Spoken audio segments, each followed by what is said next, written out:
Baba ƙawata?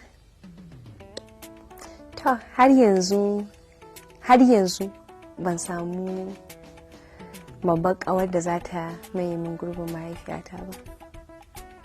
Saboda mama na ita ce babbar ƙawata, ita ce wacce ba abin da nake ɓoye mata a duniya.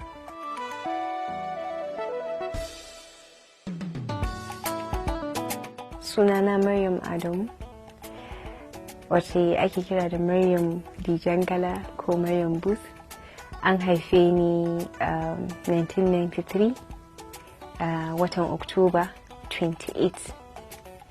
Sannan na yi primary school ina a Ebony Nursery Primary School da Zawai College. Sannan kuma na yi secondary school ina a Ahmadiyya College. Na yi GGSS Mekutashi, na yi kuma Iman ita ma.